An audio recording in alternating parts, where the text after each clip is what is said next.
बिस्मिल्लाहिर्रहमानिर्रहीम। अस्सलाम वालेकुम।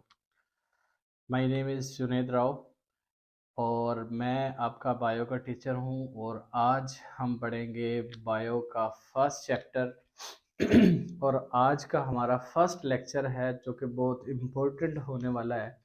उसकी वजह ये है बच्चों कि जो हम चैप्टर पढ़ेंगे तो उसका जो फर्स्ट लेक्चर होता है उस फर्स्ट लेक्चर के अंदर हमने उसके जो पूरी जो की इवेंट्स है पूरे चैप्टर की उसको हमने थोड़ा सा ना एक देखना होता है कि इसके अंदर क्या क्या चीज़ें हैं, किस बारे में इस पे डिस्कस किया गया है। तो जैसे कि आपको पता है कि ये बायोलॉजी का लेक्चर है, बायोलॉजी की क्लास है, तो जाहिर बात है तो बायोलॉजी का इंट्रोडक्शन होगा। बायोलॉजी के इंट्रोडक्शन हम देखेंगे, बायोलॉजी का स्कोप देखेंगे, बायोलॉजी की ब्रांचेस हमने पढ़नी है, बायोलॉजी कहाँ कहाँ अप्लाई हो रही है, बायोलॉजी की सर्विसेज क्या हैं, इंसानियत को क्या फ़ायदा है, तमाम जानदारों को क्या फ़ायदा है, ये चीज़ें हमने पढ़नी है। तो बच्चों शुरू करते हैं हमारा आज का टॉपिक और ये जस्ट इंट्रोडक्शन है तो उसको हम उसी हवाले से देखते हैं। तो first of all, what is biology? Biology क्या है?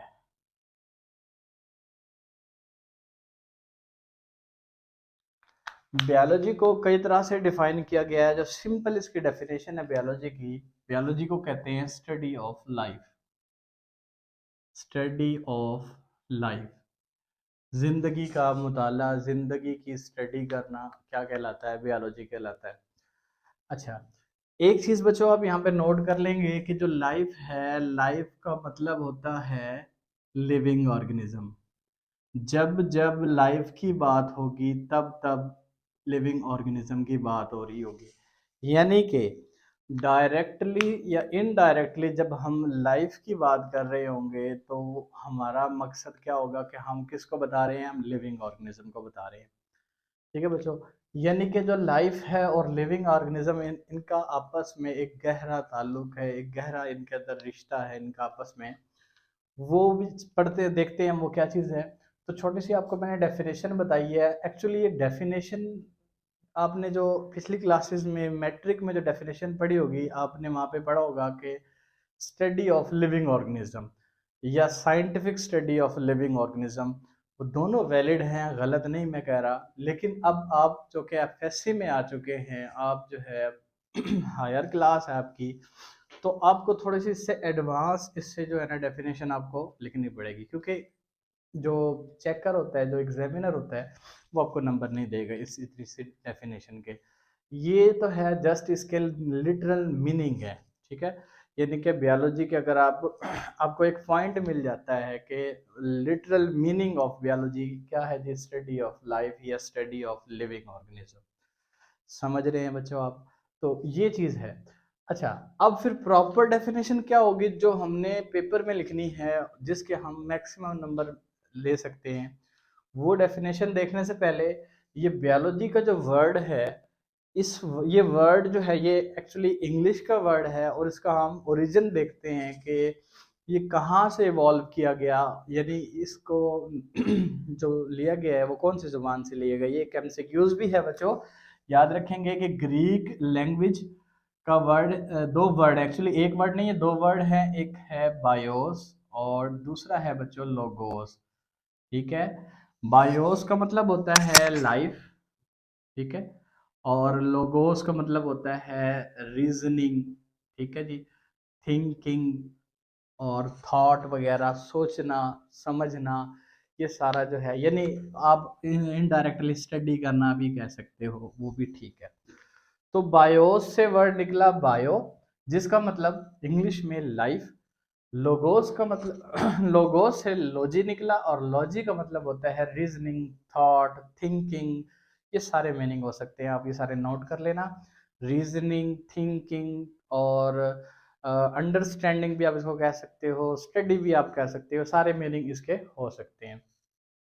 तो आपको थोड़ा सा आइडिया हो गया होगा कि मीनिंग की वजह से हम इसको बोल देते हैं सिंपल वे में स्टडी ऑफ लाइफ, यानी स्टडी ऑफ लिविंग ऑर्गेनिज्म। आपको मैंने अभी एक मिनट पहले बात बताई थी कि जब भी लाइफ की बात होगी तो उसका ये मतलब होगा लिविंग ऑर्गेनिज्म की बात हो रही है, और जब लिविंग ऑर्गेनिज्म की बात हो रही होगी तो उसका मतलब होगा कि लाइफ की बात हो रही है। ठीक है बच्चों। तो इसकी प्रॉपर डेफिनेशन जो आपने लिखनी है वो कौन सी है बच्चों, वो देखें इधर जरा। बायोलॉजी जो है वो क्या है जी, स्टडी ऑफ लिविंग थिंग्स, ठीक है, एंड नॉन लिविंग थिंग्स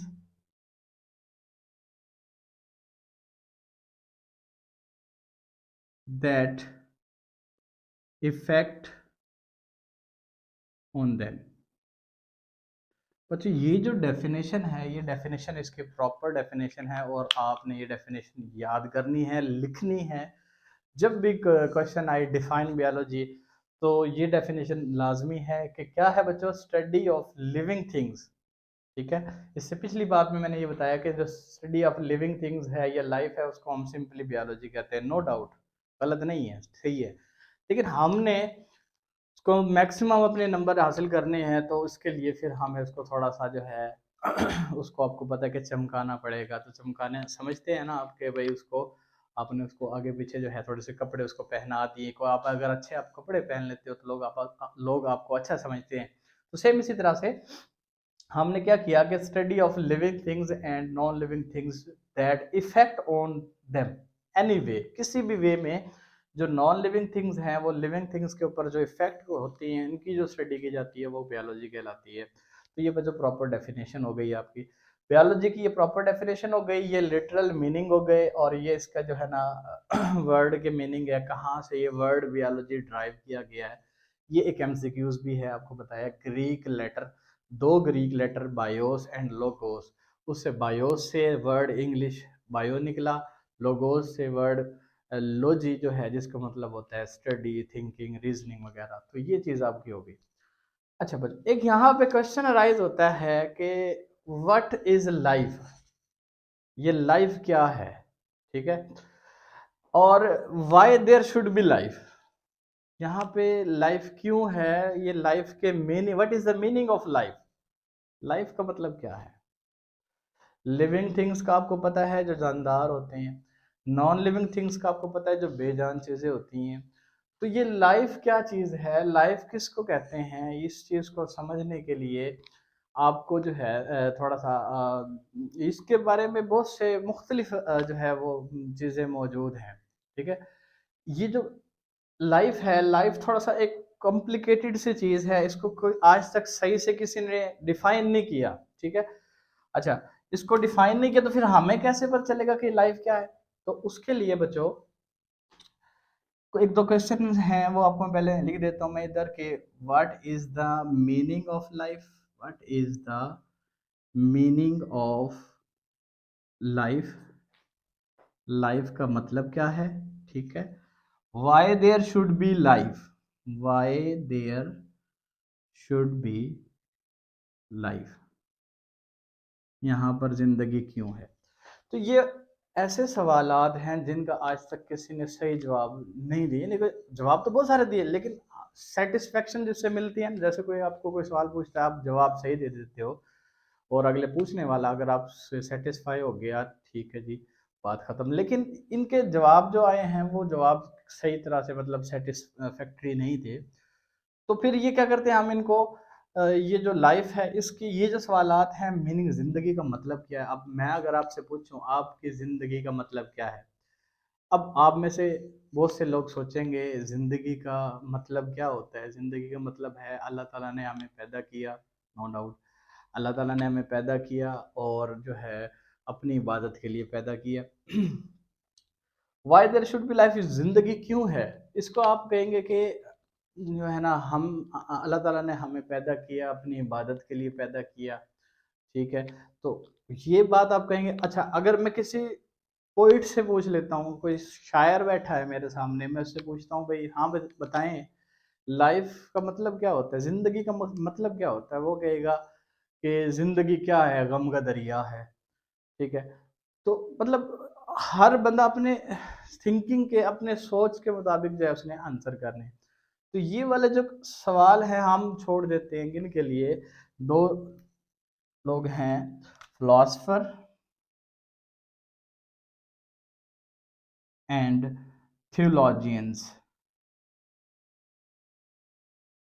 ठीक है बच्चा। फिलोसफर वो होते हैं जो फलसफी को पढ़ते हैं, जो फलसफा पढ़ते हैं। फलसफे में आपको पता है कोई हकीकत नहीं होती, वो फलसफा जो होता है वो उसको पढ़ने वाले, उसको लिखने वाले फिलोसफर कहलाते हैं।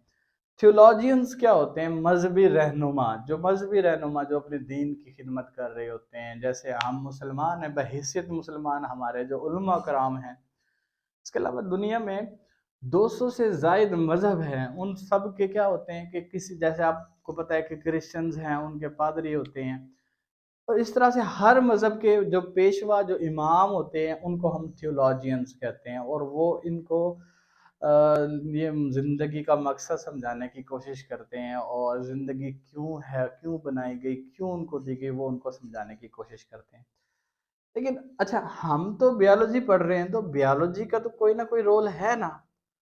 उसका क्या रोल है? बायोलॉजिस्ट जो जो स्टडी कर रहा है बायोलॉजी की, वो क्या कर रहा है इस सिनेरियो के अंदर?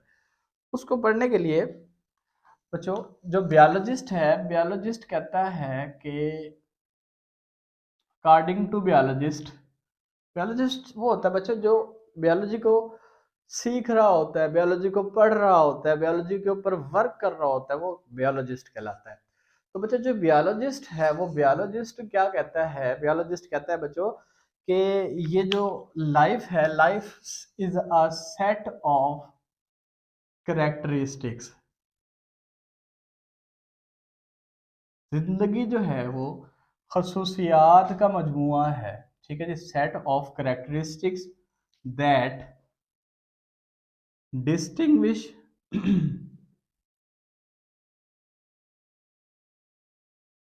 Living organism from non living objects या थिंग। अकॉर्डिंग टू बायोलॉजिस्ट, जैसे अभी मैंने यहाँ पे लिखी, बायोलॉजिस्ट के नज़दीक लाइफ जो होती है वो उन खसूसियात का मजमुआ है। The set of characteristics, characteristic कहते हैं खसूसियात को, दैट डिस्टिंग्विश, डिस्टिंग्विश का वर्ड आपके टेक्स्ट बुक का इसलिए मैंने ये वर्ड यूज किया, आप डिफरेंस भी कर सकते हो। डिस्टिंग्विश का मतलब होता है फर्क करना। Living organism from non living object या नॉन लिविंग थिंग, उनके दरमियान जो फर्क करती है वो बायोलॉजी है, वो लाइफ है, सॉरी। तो लाइफ क्या है जी? Set of characteristics that distinguish living organism from non living object is called life. ये जो डेफिनेशन है ये बच्चों बायोलॉजिस्ट ने दी है। ठीक है, तो ये डेफिनेशन जो है आपने याद करनी है लाइफ की, क्योंकि आप बायोलॉजी पढ़ रहे हो, आप इस्लामियात नहीं पढ़ रहे, आप पाक स्टडी नहीं पढ़ रहे, आप फलसफा नहीं पढ़ रहे, आप बायोलॉजी पढ़ रहे हो, तो आपने बायो से रिलेटेड चीज़ें याद करनी है। तो अगर डेफिनेशन पूछी जाए व्हाट इज़ लाइफ, तो आपने ये डेफिनेशन लिखनी है। उसके बाद बच्चों, अब सवाल ये आता है कि लाइफ जो है खसूसियात का तो मजमुआ है, लेकिन वो खसूसियात हैं कौन सी? यानी वो जो सेट ऑफ करेक्टरिस्टिक्स का हमने नाम दिया है, वो जो सेट, वो जो मजमुआ है, वो खसूसियात का वो है कौन सा? हमें कैसे पता चलेगा? ये खसूसियात हैं जो कि जानदारों को बेजान चीज़ों से अलग कर रही हैं। तो यहाँ पर ये क्वेश्चन भी अराइज हो जाता है, characteristics of life, characteristics of life, जिंदगी की खसूसियात। ठीक है बच्चों, देखें सवाल से सवाल निकल रहा है। मैंने कहा कि सेट ऑफ करेक्टरिस्टिक्स, अब सवाल ये बनता है कि वो कौन सी खसूसियात हैं, वो भी खसूसियात हमें ज़रा बताएं। तो करेक्टरिस्टिक्स ऑफ लाइफ, ज़िंदगी की खसूसियात वो कौन सी हैं जी? तो फर्स्ट ऑफ ऑल वो 5 से 7 हैं, मैं आपको एक एक करके समझा देता हूँ। पहले मैं लिख लूँ, फिर आपको बता देता हूँ। अच्छा बच्चों, सवाल ये है कि खसूसियात क्या हैं, और ज़िंदगी की वो कौन सी खसूसियात हैं जो कि लाइफ, जो कि जानदार को बेजान, लिविंग थिंग्स को, लिविंग वर्ल्ड को नॉन लिविंग वर्ल्ड से अलग कर रही हैं। वो खसूसियात बच्चों जैसे यहाँ पे लिखी हुई हैं, ये आप नोट करना चाहें तो आप नोट कर सकते हैं, पॉइंट्स आप अपने पास बना लेंगे। तो फर्स्ट ऑफ ऑल, जो भी जानदार होगा, मैंने आपको शुरू में एक बात बता दी थी कि जब बात होगी लाइफ की, तब बात होगी लिविंग ऑर्गेनिज्म की। यानी कि लिविंग ऑर्गेनिज्म की जब बात हो रही है तो लाइफ की बात हो रही है, लाइफ की जब बात हो रही है तो लिविंग ऑर्गेनिज्म की बात हो रही है। ये तो बच्चों आपको क्लियर है ना? आपको स्टार्ट में बता दिया था कि जब लाइफ की बात होगी लिविंग ऑर्गेनिज्म आपने उसको समझना है। तो अब जब हम लाइफ की खसूसियात की बात कर रहे हैं तो जानदारों की खसूसियात की बात कर रहे हैं। तो फर्स्ट ऑफ ऑल जिनमें लाइफ है उनकी जो बॉडी है वो कंसिस्ट ऑफ वन और मोर सेल, एक या एक से ज़्यादा सेल पर मुश्तमिल होते हैं। ये एक ज़रूरी चीज़ है। अच्छा, कभी आपने देखा कि एक आपके घर में कुर्सी पड़ी है, एक चेयर पड़ी है, क्या उसकी बॉडी के अंदर सेल होते हैं? नहीं होते। तो सेल नहीं होते तो क्या वो जानदार है? नहीं है। अब एक बैक्टीरिया आप ले लें, एक बैक्टीरिया जो होता है उसकी बॉडी में जस्ट एक सेल होता है। शर्त क्या है, बात क्या है, खसूसियात क्या है कि एक या एक से ज़्यादा सेल होने चाहिए। एक भी हो तब भी जानदार है, बहुत सारे हैं तब भी जानदार है। जानदार है तो लाइफ है। Second thing, have genetic program. और जो जेनेटिक प्रोग्राम होता है बच्चों वो डीएनए की शक्ल के अंदर होता है। हर सेल के अंदर आपको पता है जो सेल होता है, सेल का जो सेंटर पार्ट होता है उसको न्यूक्लियस कहते हैं, और उस न्यूक्लियस में क्रोमोसोम्स होते हैं और क्रोमोसोम्स के अंदर डीएनए होता है। तो उस डीएनए जो डीएनए है उसको हम जेनेटिक प्रोग्राम कहते हैं, जेनेटिक मटेरियल कहते हैं। तो ये भी ज़रूरी चीज़ है। अब कोई भी अगर आप ये बोर्ड मार्कर है, क्या इसमें सेल है? सेल नहीं है तो फिर डीएनए कहाँ से होगा? तो यानी कि ये नॉन लिविंग थिंग है। अच्छा, उसके बाद can reproduce. Can reproduce, reproduce का मतलब है, री का मतलब है अगेन, दोबारा, प्रोड्यूस का मतलब है पैदा करना। यानी ये ऐसी खसूस, ये लाइफ जो है जिनमें जानदारों में जिन चीज़ों में लाइफ होगी वो रिप्रोड्यूस कर सकते हैं, वो अपने जैसे सिमिलर टू देम सेल्फ वो ऑफस्प्रिंग पैदा कर सकते हैं। तो दे कैन रिप्रोड्यूस। कभी आपने ये देखा कि अ, कोई आपने कुर्सी रखी है अपने घर में तो उसके छोटे छोटे जो है वो और कुर्सी के बच्चे जो है वो पैदा हो गए हों? ऐसा नहीं होता। क्यों? क्योंकि उनमें लाइफ नहीं है। ठीक है। और अच्छा, एक बात आपने याद रखनी है कि जब वो रिप्रोडक्शन करते हैं तो वो अपने जैसे बच्चे पैदा करते हैं, सिमिलर टू देम सेल्फ। ऐसा कभी नहीं होता कि बकरी के घर इंसान का बच्चा पैदा हो गया हो, ठीक है, इंसान के घर किसी बकरी का बच्चा पैदा हो गया, ऐसा कभी नहीं होता। क्यों? क्योंकि खसूसियत जो है वो ये है कि सिमिलर टू देम सेल्फ, अपने जैसे बच्चे पैदा करना कहलाता है। ये खसूसियत के अंदर है। ठीक है बच्चों। दूसरे नंबर पे कैन ग्रो इन साइज। जो भी जानदार होंगे जिनमें लाइफ होगी वो कैन ग्रो इन साइज, उनमें उनका जो साइज है वो बढ़ सकता है, बढ़ता है। आपको पता है, आप छोटे बच्चे थे, ठीक है, आप 4 क्लास में थे, फिर आप 5 में हो गए, फिर आप 8th में चले गए, फिर आप मैट्रिक आपने कर ली, साथ साथ आपका जो है ना हाइट बढ़ी, वेट बढ़ा, तो साइज आपका ग्रो हो रहा है। साइज क्या हो रहा है? ग्रो। तो तमाम जानदार जिनमें लाइफ होती है वो साइज को ग्रो कर सकते हैं। ठीक हो गया। उसके बाद बच्चों, रिस्पोंड टू इन्वायरमेंटल चेंजेस। ठीक है बच्चों। अभी इसको आप समझेंगे ऐसे कि हम फॉर एग्जांपल रूम में बैठे हैं, पंखा जो है वो बंद है, तो हमें जो है वो गर्मी लगना शुरू होती है क्योंकि इन्वायरमेंट में चेंज आएगी। यानी अगर धूप ज़्यादा हो रही है, बाहर दोपहर का टाइम है, तो सुबह तो इतनी धूप नहीं थी तो आपको फील नहीं हुआ, लेकिन जब दोपहर का टाइम हुआ, टेम्परेचर ज़्यादा हो गया, अब आपका क्या होगा? आपकी बॉडी उसको रिस्पोंड करेगी। बॉडी कैसे रिस्पोंड करेगी? उस आपको जो है पसीना आना शुरू हो जाएगा, स्वेट की प्रोडक्शन स्टार्ट हो जाएगी, स्वेट पैदा होना शुरू हो जाएगा, पसीना पैदा होगा, पसीना जब पैदा होगा तो वो हीट भी साथ अपनी लेके निकल जाएगा। तो इस तरह से बॉडी का टेम्परेचर नॉर्मल हो जाएगा। तो कहने का मकसद ये है, वो इन्वायरमेंट में होने वाले चेंजेस को रिस्पोंड कर सकते होंगे। जो भी जानदार होंगे जिनमें भी लाइफ होगी, they can respond to environmental changes. ठीक हो गया, ये पॉइंट भी क्लियर हो गया। उसके बाद है बच्चों, can do homeostasis. Can do homeostasis. अब यहाँ पे होम्योस्टेसिस एक वर्ड है। इस होम्योस्टेसिस किसको बोलते हैं बच्चों? होम्योस्टेसिस जो है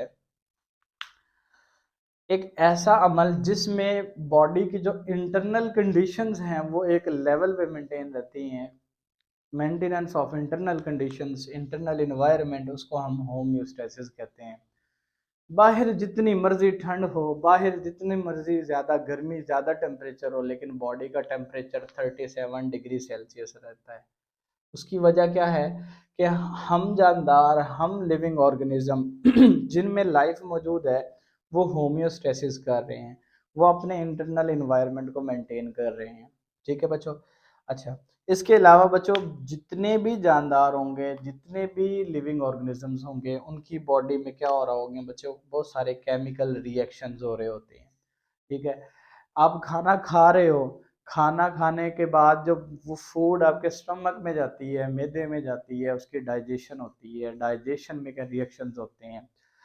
आप पलकें झपकाते हो, ये पलके का जो झपकाना है, इसमें भी बहुत से आयंस की मूवमेंट होगी, बहुत से जो है रिएक्शंस जो है वो आकर हो रहे होंगे। अच्छा, इसके अलावा बॉडी का कोई ऐसा फंक्शन, कोई ऐसा काम नहीं है जिसमें कोई रिएक्शन ना हो रहा हो, तो ये भी एक ज़रूरी चीज़ है। अच्छा, उसके बाद है बच्चों वो कॉम्प्लेक्स इंटाइटी होंगे। इंटाइटी का वर्ड जो बच्चों यहाँ पे लिखा है, इसका मतलब होता है कि वो कॉम्प्लेक्स ऑर्गेनिज्म होंगे, उनकी बॉडी कॉम्प्लेक्स होगी। ठीक है बच्चों। तो कॉम्प्लेक्स इंटाइटीज होना ज़रूरी है। तो अब बच्चों ये खसूसियात जिस भी चीज़ के अंदर होगी, हम आंख बंद करके बोल देंगे कि वो लिविंग ऑर्गेनिज्म है। ठीक है। इनमें से कोई खसूसियात अगर किसी चीज़ में नहीं है, तो इसका मतलब है कि वो लिविंग ऑर्गेनिज्म नहीं है। फिर वो क्या है? फिर वो नॉन लिविंग है। और लाइफ, मैंने आपको डेफिनेशन में बताया था कि वो खसूसियात का मजमुआ है जो लिविंग ऑर्गेनिज्म को नॉन लिविंग से अलग कर रही है।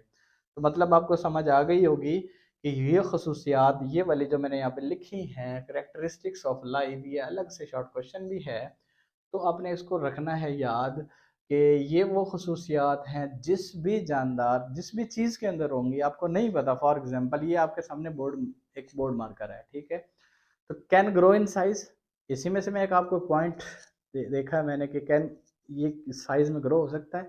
आप इसको रखें, कुछ दिन बाद आप कहें कि मुझे इतना बड़ा सारा मिल जाए, नहीं, ऐसा पॉसिबल नहीं है। अच्छा, दूसरे नंबर पे, क्या इसमें सेल हैं? यार ये तो प्लास्टिक का बना हुआ है, इसमें हाँ आप बैटरी वाले सेल लगा सकते हो, लेकिन मैं उस सेल की बात नहीं कर रहा। मैं सेल की बात कर रहा हूँ जो जानदारों की बॉडी का अहम फंक्शनल यूनिट है, उसकी बात कर रहा हूँ। ठीक है। अच्छा, इस तरह से क्या इसमें डीएनए है? नो। तो इन खसूसियात की वजह से हम ये कहते हैं कि ये जो है ये नॉन लिविंग थिंग है। क्यों? क्योंकि इनमें ये खसूसियात नहीं है। जिस भी चीज़ में ये खसूसियात होंगी, वो डेफिनेटली जो है वो क्या होगा, लिविंग ऑर्गेनिज्म होगा, यानी उसके अंदर लाइफ होगी। ठीक है बच्चों। तो उम्मीद करता हूँ ये लेक्चर आपको समझ आ गया होगा। मैंने भरपूर कोशिश की आपको समझाने की। फिर भी अगर कोई आपका कोई प्रॉब्लम हो, कोई चीज़ आपको ना समझ आए, कोई पॉइंट आपको, तो प्लीज़ उस कमेंट में वो जो है लिख देंगे आप, इंशाल्लाह हम उसको क्लियर करेंगे। ठीक है जी।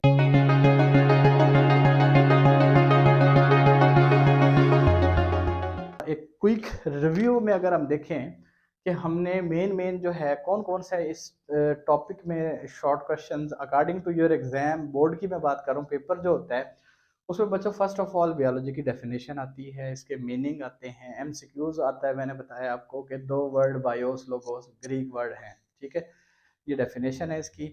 फिर इसके बाद इसका फिर आता है ये लाइफ क्या चीज़ है, व्हाट इज़ लाइफ। फिर आपने ये इसको डिफाइन करना है, ये लाइफ की डेफिनेशन हो जाएगी। फिर आ जाते हैं करेक्टरिस्टिक्स ऑफ लाइफ। तो करेक्टरिस्टिक्स ऑफ लाइफ हैं ये 5 से 6 या 7 जो पॉइंट्स हैं, ये आपने याद कर लेने। तो इस तरह से ये इस टॉपिक में ये शॉर्ट क्वेश्चंस बनते हैं। नेक्स्ट हमारा जो टॉपिक होगा उसमें हम बच्चों ब्रांचेस को स्टार्ट करेंगे, क्योंकि जो बहुत ज़्यादा नॉलेज है बायोलॉजी के अंदर, उसको हम आसानी से समझ नहीं सकते। उसको अंडरस्टैंड करने के लिए हमें चाहिए कि हम ग्रुप्स बनाएं, हम उसको क्लासीफाई करें। तो फर्दर इंशाल्लाह नेक्स्ट वीडियो में मिलेंगे। आज के लिए अल्लाह हाफिज़।